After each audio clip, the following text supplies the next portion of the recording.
네, 오늘의 말씀은 사무엘하 19장 1절에서 8절까지의 말씀입니다. 사무엘하 19장 1절에서 8절까지의 말씀입니다.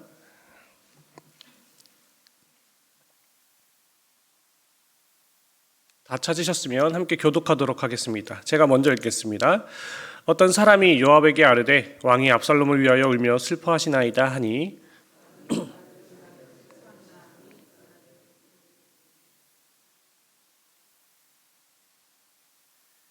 그날에 백성들이 싸움에 쫓겨 부끄러워 도망함같이 가만히 성읍으로 들어가니라.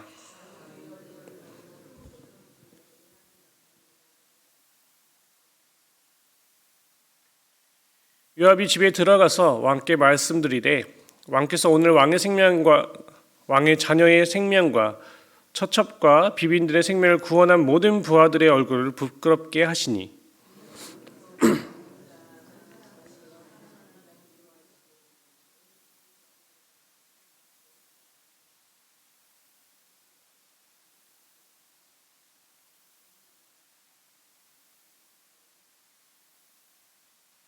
이제 곧 일어나 나가 왕의 부하들의 마음을 위로하여 말씀하옵소서. 내가 여호와를 두고 맹세하옵나니 왕이 만일 나가지 아니하시면 오늘 밤에 한 사람도 왕과 함께 머물지 아니할지니라. 그리하면 그 화가 왕이 젊었을 때부터 지금까지 당하신 모든 화보다 더욱 심하리이다 하니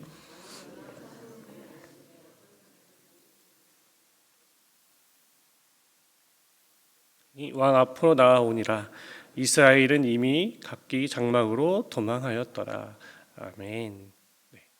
여기 계신 우리 성도님들 중에 혹시 일과표를 계획표를 시간표를 짜고 이제 벽에 붙이고 혹시 그것을 실천하며 살아가시는 성도님들 계실까요? 우리 보통 아이들을 보면 이제 방학이 되면 시간표를 짜는 숙제를 합니다. 평소 학교에 다닐 때는 학교라는 큰 틀이 있기 때문에 그들에게 또 시간표를 짤 필요는 없지만 방학이 되면 아침부터 저녁까지 이 개인의 시간이 많아지기 때문에 평소 생활과 다른 시간들을 조정할 필요가 있습니다.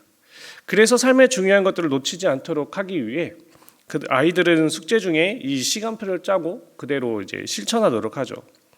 예배소서 5장 16절의 말씀을 보면 세월을 아끼라 때가 악하니라라고 이제 말씀합니다. 하나님이 우리에게 주신 마음 중에 이 마음을 항상 품고 있어야 해요. 그래야 우리의 시간이 또 아깝지 않도록 사용할 수 있게 됩니다.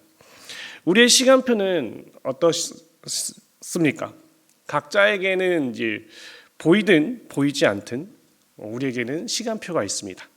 이 시간표를 통해 내 삶의 가장 중요한 것을 정하고 또 걸러내어 시간을 사용하는 우리가 되어야 합니다. 압살롬의 반란은 압살롬 자신의 죽음으로 끝을 맺게 됩니다. 그러나 다윗에게는 이 반란이 진압되었다는 소식보다 자신의 아들인 이 압살롬의 죽음이 더 크게 느껴졌어요. 그래서 다윗은 슬픔을 드러나게 표현하였습니다. 그러나 이 일로 인해 사람들이 더 큰 혼란에 빠지게 돼요. 막상 전쟁을 수행한 병사들은 전쟁의 승리자가 아니라 순식간에 왕을 슬픔에 빠지게 한 죄를 지은 사람이 되어버렸어요. 그렇게 이스라엘은 안정을 찾기보다는 더 큰 환난을 맞게 되었습니다. 그러나 사실 다윗의 슬픔은 당연한 것이죠. 자신의 아들, 그것도 가장 왕이 될 만한 지혜롭고 아끼던 아들 압살롬이 죽음을 당했습니다. 압살롬을 향한 사랑이 컸기에 그가 죄를 지었을 때도 화를 내지 않고 3년이나 그 시간 동안은 기다리며 타국에 도망가 있는 압살롬을 다시 부르기까지 했죠. 자신을 대신해 왕의 일들을 가로챘고 자신을 무시하고 반란을 일으켰음에도 죽지 않기를 바라던 아들이었습니다. 그런 아들이 죽었으니 슬픔이야 당연한 것입니다. 차라리 자신이 죽었더라면이라는 말이 절로 나왔을 거예요. 성경에 표현한 대로 내 아들 압살롬아 압살롬아라고 두 번을 부르는 것, 그리고 내 아들아 나의 아들아 두 번을 부르는 것은 심한 통곡과 간절함을 나타내는 표현입니다. 그러나 그러한 슬픔을 표현함에 있어서 아주 타이밍이 좋지 않았죠. 결국 자신의 부하인 요압에 의해 충고를 넘어 협박 같은 말까지 듣고 나서야 자신의 본분으로 돌아가게 됩니다. 우리에게는 꼭 해야만 하는 일이 있습니다. 다윗은 큰 슬픔에 빠졌어요. 자기 자신의 그만큼 큰 슬픔이 없었을지도 모릅니다. 다윗은 아들을 잃었던 경험이 있어요. 밧세바와의 첫 아이를 죄의 심판의 결과로 인해 잃고 암몬을 압살롬에게 잃었습니다. 그러니 아들에 대한 집착이 커진 것일지도 몰라요. 더구나 사랑하는 압살롬마저 전쟁에서 잃고 싶지는 않았을지도 모릅니다. 결국 압살롬이 자신을 배신하고 왕이 되고자 반란을 일으켰을지라도 그 자리에서 맞서 싸우지 않고 도망갔다가 추격하는 압살롬과의 싸움으로 제압하게 되죠. 자신의 손으로 자식을 죽인다는 것은 참 아픈 일일 것입니다. 오히려 부모는 자신이 죽을지언정 자식을 죽도록 내어놓는 것은 불가능한 존재들이죠. 그렇기 때문에 다윗의 슬픔은 충분히 이해할 수 있는 슬픔입니다. 그러나 다윗의 슬픔은 자신만을 위한 슬픔이었어요. 전쟁을 위해 죽음을 마다하지 않고 다윗을 위해 싸운 자들을 향해서 그의 모습은 허탈함을 넘어 당혹스러움까지 느끼게 합니다. 다윗을 위해 목숨을 걸고 싸웠는데 결국 다윗은 자신들의 승리보다 자신들이 죽인 그 압살롬의 죽음을 슬퍼하고 있다는 것은 요압의 표현처럼 차라리 군사들이 다 죽어도 슬퍼하지 않았다는 의미가 되기 때문입니다. 아무리 슬프고 괴로워도 다윗은 승리에 대한 축전을 해주었어야 했습니다. 이 모습이 군대 장관인 요압의 눈에는 커다란 잘못으로 비추어졌을 것이에요. 자신이 거느린 군사들의 사기가 땅에 떨어지고 승전이 아닌 패배자의 모습으로 각자의 집으로 돌아가도록 한다는 것은 다시는 다음에 전쟁에서 목숨을 걸고 싸울 자가 없게 되기 때문이죠. 공과 사를 구분하고 무엇이 먼저인지 알아보는 지혜가 필요한 것입니다. 우리에게도 여러 선택의 순간들이 있습니다. 인생에 살아가면서 여러 가지 선택의 순간들을 또 강요받기도 하죠. 그리고 그 결과로 우리는 지금의 이 순간을 살아가고 있습니다. 그때마다 우리는 하나님 앞에서 좋은 선택들을 해야 합니다. 바른 선택들을 해야 해요. 그래서 그 기준을 갖기 위해 우리는 말씀을 듣고 그 말씀을 묵상하는 것이죠. 더 나아간다면 우리는 그 기준 속에서 하나님을 위한 선택을 가지고 있어야 합니다. 나의 만족보다 하나님과의 관계와 하나님의 나라를 위한 선택을 해야 한다는 것이죠. 특별히 우리에게 주어진 사명들이 있습니다. 그 중에 전도는 가장 중요한 것이죠. 하나님은 나만을 구원을 하시기 원하시지 않고 모든 사람을 구원하시기 원하십니다.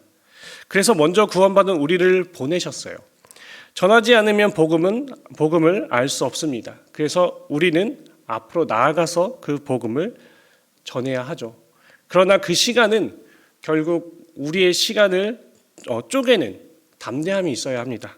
나의 만족과 나의 쉼을 포기하고 복음을 위해 나아갈 때 그때 하나님께서는 역사하셔서 우리들을 통하여서 복음을 듣게 하시고 구원을 받게 합니다.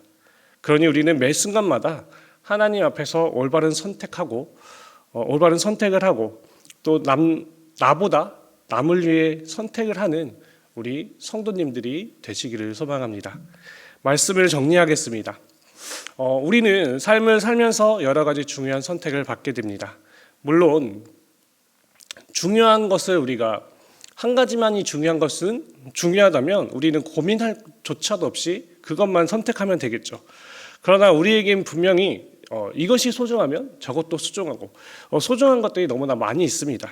그러나 그 중에서 우리는 더 중요한 것, 소중한 것이 아니라 더 중요한 것, 먼저 해야 할 일들이 있습니다. 나를 위한 일보다 남을 위한 일을 하는 자가 소중한 것을 지키는 사람들입니다.